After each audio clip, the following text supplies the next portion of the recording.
Olá, amigos! Aqui estamos para mais um Portal de Luz. Sejam todos muito bem-vindos. Para começarmos o nosso programa de hoje, vamos elevar os nossos pensamentos, ouvindo a prece na voz de Chico Xavier. Cada coração do caminho é comparável a trato de terra espiritual. Muitos estarão soterrados no pedregulho dos preconceitos ao pé de outros que se enrodilham no espinheiral da ilusão, requisitando tempo enorme para se verem livres. Entretanto, reflete na terra boa, lançada ao desvalimento. É aí que todos os elementos geradores da inércia se instalam.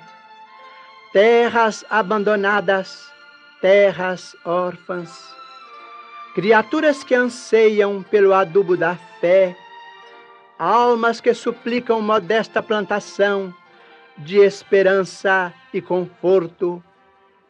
Esses solos desprezados muitas vezes te buscam fronteiriços, descerram-se-te a visão, na fadiga dos pais que a dor manifesta, suplicia e consome, no desencanto dos companheiros tristes que carregam no peito o próprio sonho em cinzas, no problema do filho que a revolta desgasta, na prova dos irmãos que sorriem chorando para que lhes não vejas os detritos da mágoa.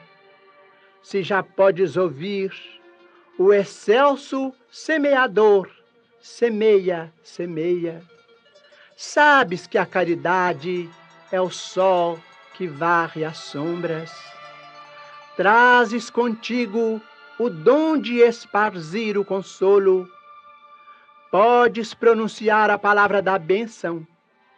Consegues derramar o que sobra da bolsa, transformando a moeda em prece de alegria. Guardas o braço forte que levanta os caídos. Teus dedos são capazes de recompor as cordas que o sofrimento parte em corações alheios, afinando-as no tom da música fraterna. Retens o privilégio de repartir com os nus a roupa que largaste. Nada te freia as mãos no socorro ao doente. Ninguém te impede, enfim, de construir na estrada o bem para quem passa e o bem dos que virão. Não te detenhas, pois, no vazio das trevas. Planta a verdade e a luz, o júbilo e a bondade. Se percebes a voz do excelso semeador, escutá-lo-ás a cada passo, rente aos próprios ouvidos, a dizer-te confiante: trabalha enquanto é tempo e semeia, semeia. Muito falamos aqui no programa sobre as mudanças positivas na medicina atual. Médicos que passaram a considerar as emoções e as convicções religiosas dos seus pacientes nos processos de cura, novas disciplinas abertas nos cursos de graduação na área médica que tratam da espiritualidade, da importância da meditação e da prece no tratamento e na prevenção de doenças, e inúmeros livros e pesquisas sobre saúde e espiritualidade. O programa Portal de Luz sempre busca atualizar o telespectador sobre a evolução da medicina nesses novos tempos. Mas hoje iremos falar de novidades na área educacional. Vocês sabiam que as habilidades emocionais dos alunos, os seus valores e princípios, desde o ensino infantil até os cursos de graduação, têm sido altamente valorizados? e que novas disciplinas têm sido criadas para desenvolver nos alunos a visão e a capacidade de transformar a sociedade em um lugar melhor? Claro que bons professores, ao longo de toda a história da humanidade, tentaram inspirar os seus alunos a serem protagonistas de um mundo melhor. Mas o que de fato mudou é que agora temos cursos instituídos, com apostilas, atividades, professores especializados e aulas específicas sobre este tema. Querem ver alguns exemplos? No Brasil, uma empresa terceirizada vem aplicando em alunos da educação infantil, Fundamental 1, e nos 2 primeiros anos do Fundamental 2, o programa O Líder em Mim, que ensina as crianças a serem proativas, mais responsáveis com os seus compromissos e ensinam a respeitar o próximo sempre, abrindo a possibilidade para que as crianças entendam que num conflito ou numa avaliação escolar não deve haver um lado vencedor e um lado perdedor, mas sim que todos devem sair ganhando. Os exercícios que fazem parte do livro didático do programa falam de espírito cidadão, da importância de primeiro ouvir e compreender o amigo e somente depois dar a sua própria opinião, a importância da limpeza do ambiente escolar feita pelos próprios alunos e valores como respeito e empatia ao próximo, disciplina, consciência social e valorização da diversidade dentro da escola. Os pais das crianças das escolas atendidas pelo programa relatam que em casa também houve mudanças.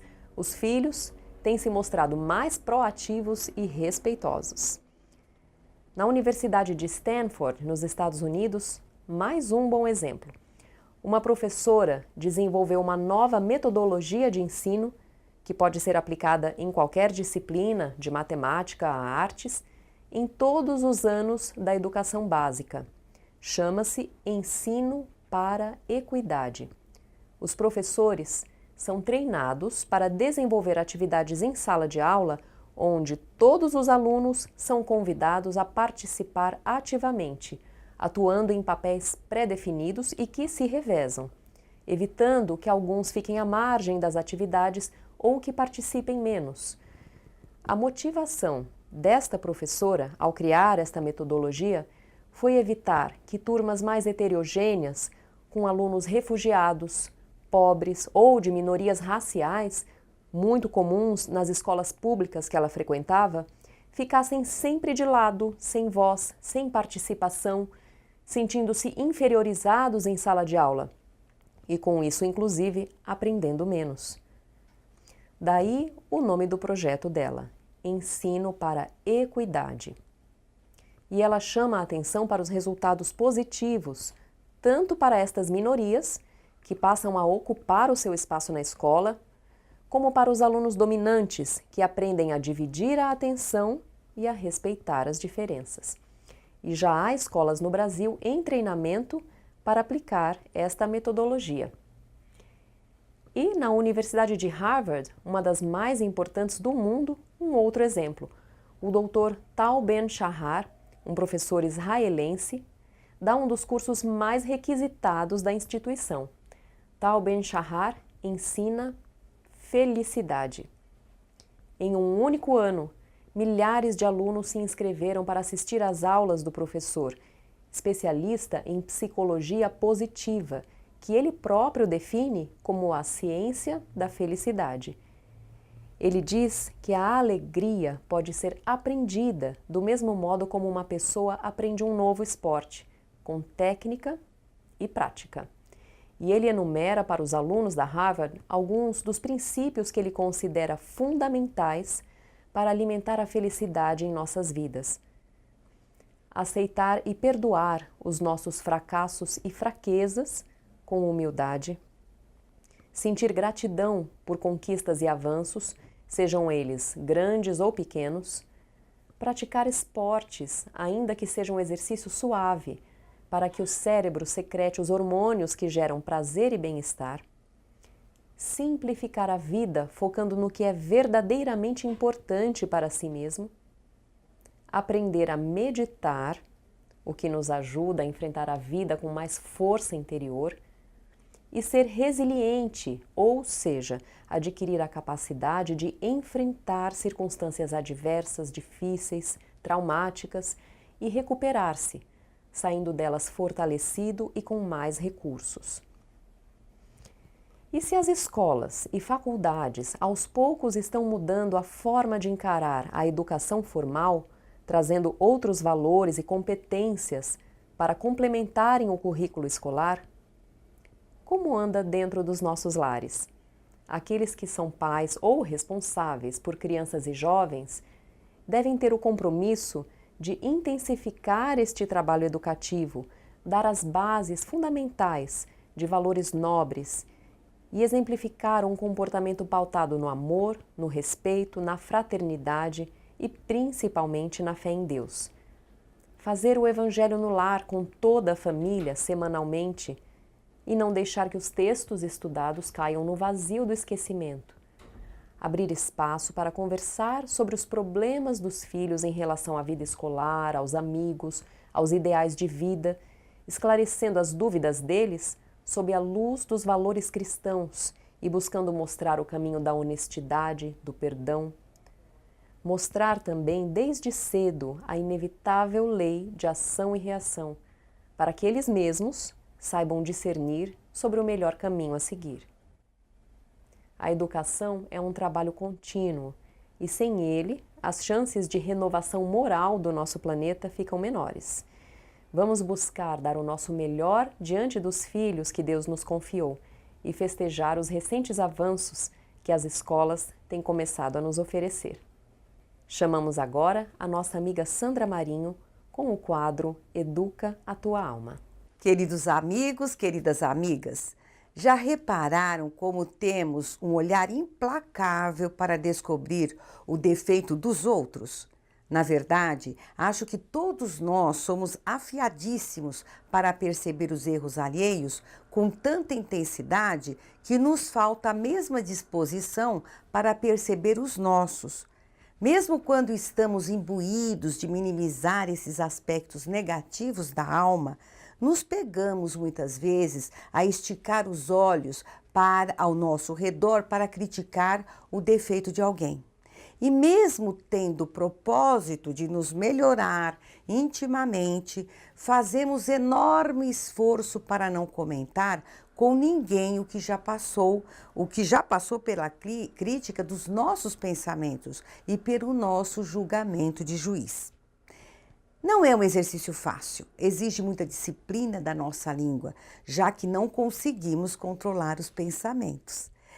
Esta predisposição de detectar a falha alheia e formarmos juízos de valor baseados puramente no nosso senso crítico está tão impregnada na nossa sociedade que apontar e criticar os defeitos alheios passa por atitude praticamente normal. Natural mesmo. Repararam como em ambientes de trabalho esse hábito é tão normal que quando ninguém está falando sobre alguém, já com julgamento pré-concebido, parece que está faltando assunto, o pessoal fica sem conversa. Afinal, nessas rodas de conversas entre colegas, sempre tem um alvo, não é mesmo? Alguém que não está na roda. Quem sabe o chefe? É desanimador admitir, mas o que mais falamos ou ouvimos no nosso dia a dia são frases como: por que fulano fez assim? Beltrano errou nisto e naquilo? Não devia ter feito assim, e por aí vai. No entanto, já se perguntaram o que será que nos leva a agir desta forma? Por que investimos boa parte do nosso tempo observando o outro, né? Prontos para notar qualquer deslize para então criticarmos sem medir as possíveis consequências? Outro dia eu li uma historinha que ilustra bem este tema. Conta que um casal recém-casado mudou-se para um bairro muito tranquilo. Na primeira manhã que passavam na casa, enquanto tomavam o café da manhã, a mulher reparou, através da janela em uma vizinha que pendurava lençóis no varal e comentou com o marido: "Que lençóis sujos essa mulher pendurando no varal, está precisando de um sabão novo. Se eu tivesse intimidade, perguntaria se ela quer que eu a ensine a lavar as roupas." O marido observou calado e alguns dias depois, novamente, também durante o café da manhã, a vizinha pendurava lençóis no varal. E a mulher comentou com o marido: "Nossa vizinha continua pendurando os lençóis sujos. Se eu tivesse intimidade, perguntaria se ela quer que eu a ensine a lavar as roupas." E assim, a cada 2 ou 3 dias, a mulher repetia seu discurso, enquanto a vizinha pendurava suas roupas no varal. Passado um tempo, a mulher, durante o café da manhã, se surpreendeu ao ver os lençóis muito brancos sendo estendidos e, empolgada, disse ao marido: "Veja, ela aprendeu a lavar a roupa. Será que a outra vizinha ensinou? Porque eu não fiz nada." O marido calmamente respondeu: "Não, hoje eu levantei mais cedo e lavei os vidros da nossa janela." Pois é, amigos e amigas, que tal investirmos mais do nosso tempo detectando os nossos defeitos e buscando melhorá-los, ao invés de despendermos tantos recursos na observação dos defeitos dos outros, só para termos assunto, já que não fazemos nada para ajudar o próximo a vencer aquilo que julgamos ser um defeito? Com certeza seremos nós a ganhar com esta nova atitude. Não foi à toa que Jesus perguntou, segundo passagem de Mateus, no capítulo 7, versículos de 3 a 5, "Por que vês tu, pois, o argueiro no olho do teu irmão e não vês a trave no teu olho?" Até o próximo encontro. A Creche Lar do Alvorecer é uma entidade assistencial mantida pelo Grupo Espírita Caibar Schutel. Localizada em Diadema, tem como propósito trabalhar pelo desenvolvimento de uma cultura de paz, através da educação e da assistência a crianças, jovens e adultos. São 250 crianças atendidas diariamente. Conheça nossas atividades e colabore conosco pelo ideal de um mundo melhor. www.lardoalvorecer.org.br. O jornal Folha Espírita, fundado em 18 de abril de 1974, se dedica à divulgação da doutrina espírita. Saiba mais sobre assuntos atuais com o enfoque do espiritismo, além de entrevistas e artigos de diversos colunistas. Você pode escolher na versão digital ou impressa. Acesse e faça sua assinatura. www.folhaespírita.com.br. Agora assistam o nosso amigo Maida com o Momento Doutrinário. Olá, amigas e amigos do Portal de Luz, sejam bem-vindos ao Momento Doutrinário. Vamos refletir hoje sobre a lição contida no livro Justiça Divina, Psicografia de Chico Xavier, onde Emmanuel ensina-nos que o Espiritismo explica. Diz ele: "Indagavas quanto ao grande porvir. A doutrina espírita sossegou-te as ânsias, explicando que te encontras provisoriamente no mundo, a serviço do próprio burilamento para a imortalidade vitoriosa. Perguntavas sobre os amargos desajustes entre corpo e alma quando a enfermidade ou a mutilação aparece. A doutrina espírita acerenou-te a aflitiva contenda íntima, explicando que a individualidade eterna se utiliza temporariamente de um corpo imperfeito, como alguém que se vale de um instrumento determinado para determinada tarefa de corrigenda a si mesmo. Inquirias com respeito à finalidade dos problemas domésticos. A doutrina espírita harmonizou-te o pensamento, explicando que o lar é instituto de regeneração e de amor, onde retomas a convivência dos amigos e desafetos das existências passadas para a construção do futuro melhor. Interrogavas em torno dos entes amados além do túmulo. A doutrina espírita dissipou-te dúvidas, explicando que o sepulcro não é o fim, tanto quanto o berço não é o princípio, e que toda a criatura, ao desenfaixar-se dos laços físicos, prossegue na marcha de aprimoramento e ascensão do ponto evolutivo em que se achava na Terra. Interpelavas o campo religioso acerca da justiça divina. A doutrina espírita suprimiu-te a inquietação, explicando que Deus não concede privilégios e que em qualquer instância do universo a alma recebe inelutavelmente da vida o bem ou o mal que dá de si própria.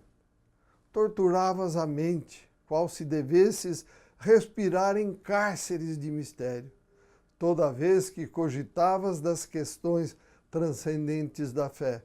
A doutrina espírita acalmou-te, explicando que ninguém pode violentar os outros em matéria de crença, acentuando, porém, que toda fé, para nutrir-se de luz, deve ser raciocinada em bases de lógica, porquanto, diante das leis divinas, cada consciência é responsável pelos próprios destinos. É necessário valorizar a doutrina que generosamente nos valoriza, sustentar-lhe a integridade e a pureza perante Jesus, que a chancela. É procurar o nosso aperfeiçoamento e trabalhar por nossa união. Boas reflexões, saúde e paz e até o próximo encontro.